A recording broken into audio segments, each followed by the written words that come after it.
সাইদুল মুক্তাদির আজকে ব্রাহ্মণবাড়িয়ার জমিনে নাই, কিন্তু ব্রাহ্মণবাড়িয়ার কওমি মাদ্রাসাও আছে, আল্লামা সাজিদুর রহমানও আছে, আল্লামা মুফতি মুবারকুল্লাহ আছে, থাকবে থাকবে থাকবে ইনশাআল্লাহ।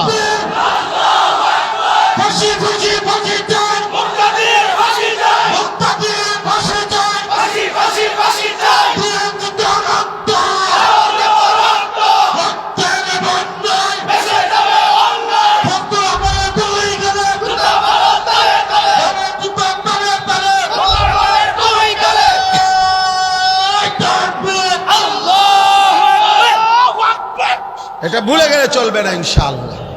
ইনশাআল্লাহ বলেন ইনশাআল্লাহ।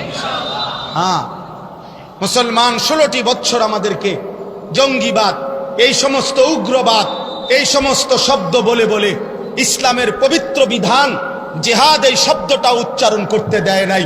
অথচ আমরা স্পষ্ট বলবো, ইসরাফিলের ফু পর্যন্ত আল্লাহর এই জমিনে জিহাদ ছিল, আছে, থাকবে ইনশাআল্লাহ। 10ই মে শনিবার ফজরের নামাজের পরে সালাম ফিরায়া পাকিস্তানের মধ্যে মুজাহিদ সেনাবাহিনী ভারতের উপরে যখন আক্রমণ করেছিল, চূড়ান্ত 3 ঘন্টার ব্যবধানে আমেরিকার থেকে ফোন আসছে, বন্ধ করে দাও, পারতা না।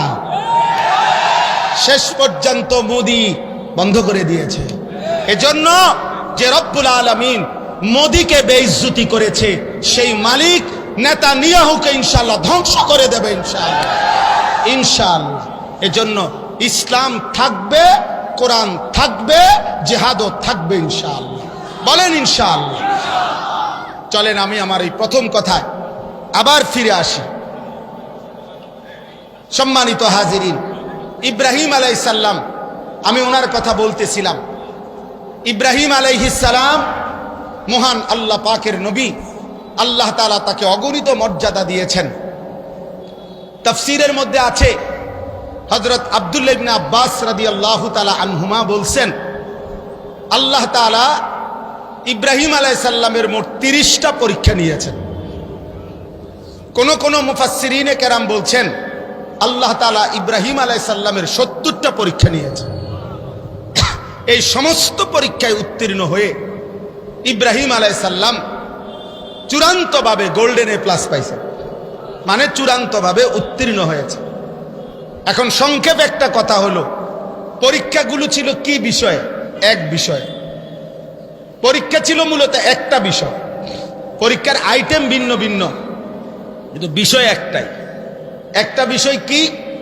মহান আল্লাহ পাক রব্বুল আলামিন ইব্রাহিম আলাইহিস সালামের পরীক্ষা নিয়েছেন যে একটা বিষয় শুধু দেখতে চাইছেন, ছোট্টবেলার থেকে শেষ পর্যন্ত ইব্রাহিমের কলিজায় আল্লাহ তাআলার মহব্বত বেশি নাকি গায়রুল্লাহর মহব্বত বেশি, মানে আল্লাহ ভিন্ন অন্য কিছুর ভালোবাসা 1 মিনিটের জন্য ইব্রাহিমের কলিজায় বেশি আসে কিনা, নাকি আল্লাহর ভালোবাসাই সর্বদা সর্বোচ্চ, এইটা আল্লাহ তাআলা ইব্রাহিম আলাইহিস সালামের মাধ্যমে পরীক্ষা করেছে।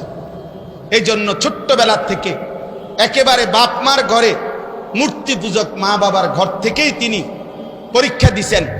বাবা মা মূর্তি পূজা করত, সেখান থেকে তিনি মূর্তির বিরোধিতা করে বাবা মাকে পর্যন্ত ছেড়ে দিয়েছেন। বলেছেন, কোরআনে আছে, ওনার আব্বা বলছে, ইব্রাহিম তুমি যদি মূর্তির বিরোধিতা না ছাড়ো, লা আরজুমান্নাকা, আমি তোমাকে পাথর মেরে মেরে ফেলবো, ওয়াহজুরনি মালিয়া, তেজ্য পুত্র করে দেব। ইব্রাহিম আলাইহিস সালাম বলছেন, আতাজিলুকুম ওমা তাদউনা মিন দুনিল্লাহ, আব্বা আপনাদেরকেও আমি ছেড়ে দিলাম, আপনারা যেই মূর্তির পূজা করেন আল্লাহকে বাদ দিয়ে, এগুলোকেও আমি ছেড়ে দিলাম।